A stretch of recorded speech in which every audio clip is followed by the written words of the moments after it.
prática, e enquanto ela não te prejudica, você diz que ela não vê por que ela é errada. Só que aí vem as consequências, aí acontecem as coisas ruins, aí você pede perdão a Deus. Mas ainda você não, por mais que você viu as consequências, você ainda parece que não aceita que aquilo é errado, entendeu?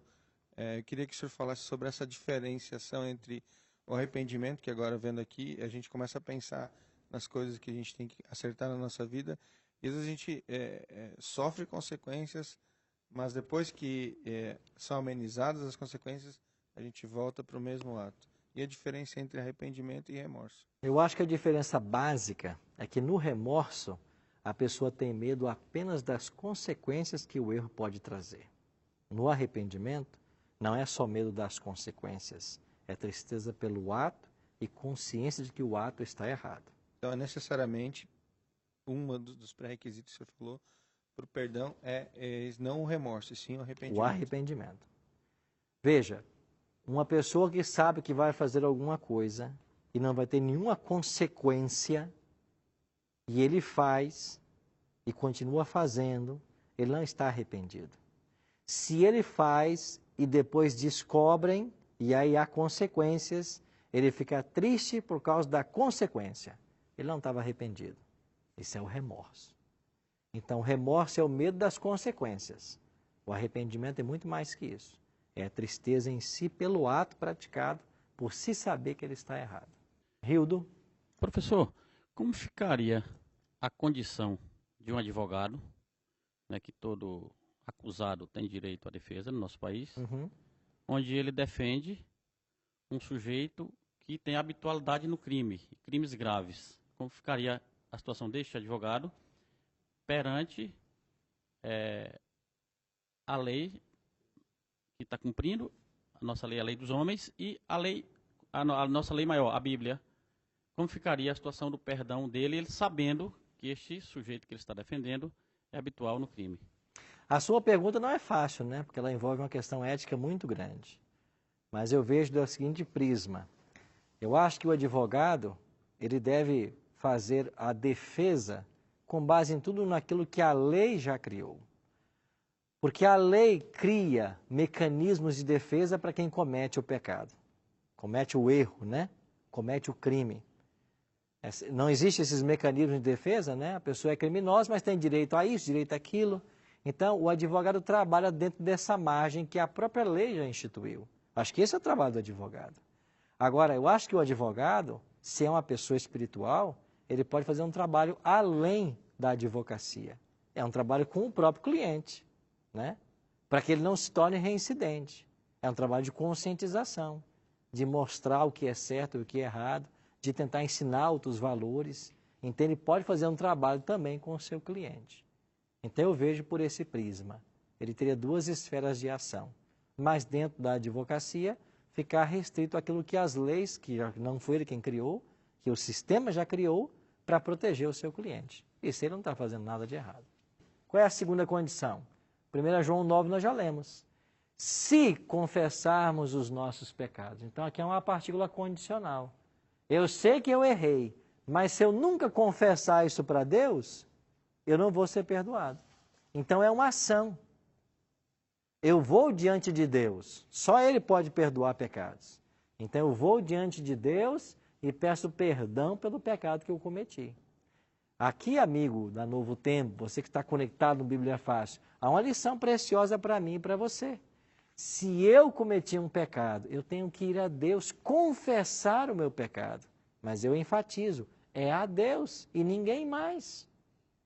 Essa história que se divulga, que você tem que ir lá confessar o seu pecado por líder religioso, isso não é bíblico. É claro que você pode buscar o seu líder religioso se você quiser abrir o seu coração, se você quiser buscar aconselhamento, isso aí está perfeitamente correto. Essa é a função até dos líderes religiosos, prestarem aconselhamento, ajuda, direção. Agora, atribuir a uma pessoa poderes divinos para dar o perdão, isso à luz da Bíblia, como nós lemos hoje em Marcos, é uma blasfêmia. Sabe por quê? Porque só Deus pode perdoar pecados. Homem nenhum tem o poder de perdoar a culpa que você cometeu contra Deus. Homem nenhum. Só Deus pode perdoar pecados. Então nós temos que repensar algumas de nossas práticas religiosas.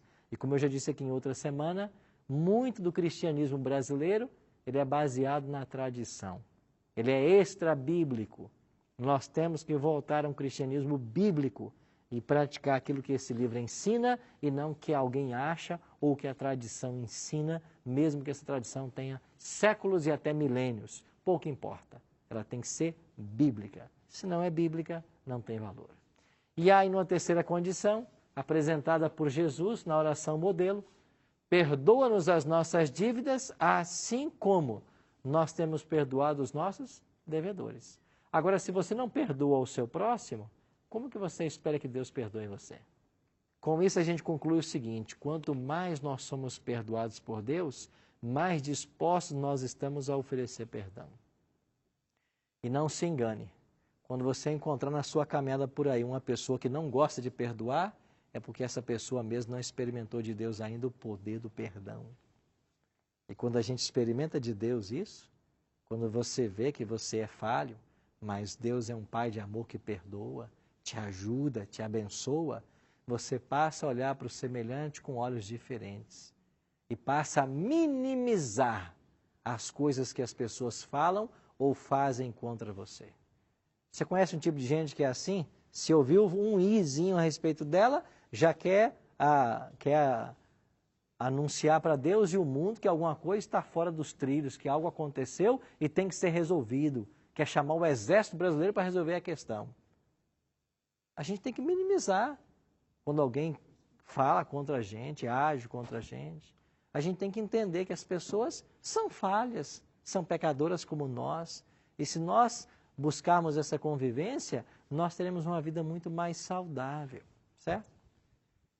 O senhor professor respondeu praticamente a minha pergunta. Eu ia perguntar ao senhor, no caso do próximo que tem facilidade de perdoar, é porque ele está mais próximo de Deus. É isso? É isso. Quanto mais perto de Deus, mais generoso será o coração. Adriano.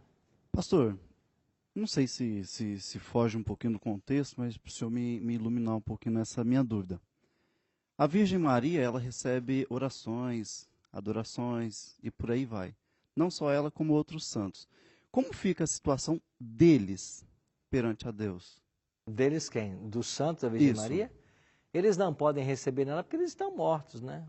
Sim, Segundo a mas Bíblia, eles no estão julgamento mortos. deles. Eles não são culpados por isso. Se alguém atribuiu a eles um poder de mediador, não foram eles. Então eles não são culpados por isso. Agora, eu acho que a sua pergunta ela é interessante por um lado oposto. O que acontece com as pessoas que foram ensinadas a buscar a mediação dos santos e da Virgem Maria? Esse é um ponto interessante. Então, pode ser que alguns de vocês, desde o berço, foram ensinados a buscar a mediação dos santos e de Virgem Maria. Então, essas pessoas que buscam essa mediação na ignorância, Deus não considera isso. Deus perdoa. Porque, de fato, não tem nenhum efeito buscar a mediação de um santo, que a gente sabe pela Bíblia que está morto e não no céu. Não tem nenhum efeito. Mas Deus é tão bondoso que Ele ignora essa ação. Porque a pessoa aprendeu assim. Ela praticou isso porque foi isso que ela achava que era o certo. Agora, quando ela aprende o que é a verdade, ela tem que mudar de atitude. Porque eu, sabendo que Jesus é o advogado, sabendo que os apóstolos e Maria estão mortos, não estão no céu, à luz da Bíblia estou falando, não da tradição. A tradição pode ensinar o que ela quiser ensinar. A Bíblia não, a Bíblia é clara. Então, eu não posso continuar na prática de alguma coisa que a Bíblia não me oriente. Certo? Existem pessoas que são mais difíceis de conviver que outras pessoas, né? Tem pessoas que a grande maioria acha difícil a convivência. Porém, com as coisas que eu venho aprendendo, que eu venho lendo, você se consegue não. Se essa pessoa precisa estar onde você está, se essa pessoa precisa fazer parte de algum trabalho, mesmo que você não goste dessa pessoa, mesmo que você não tenha simpatia por essa pessoa, mas que estar ao seu lado, estar fazendo as coisas perto de você, você sabe que isso a beneficiará, mesmo sem o seu coração estando completamente aberto e disponível para ela. O simples fato de você a receber, deixar ela compartilhar daquilo ali que para ela faz bem, não muda nada para você. Mas não que seja uma pessoa que, ai, que bom que você está aqui, seja bem-vindo. Não. Você tem que vir, então eu vou te tratar bem, mesmo não tendo uma relação de simpatia, de afeição por ela. Isso também é válido ou isso é uma hipocrisia? Tudo que você intenciona para beneficiar alguém não é hipocrisia. E outra, se a pessoa está sendo beneficiada pelo ambiente, se ela precisa estar ali, por que eu vou privá-la disso? Porque eu não tenho afinidade com ela. Eu tenho que me importar com o próximo. Cada pessoa é o meu próximo. Agora há um caminho.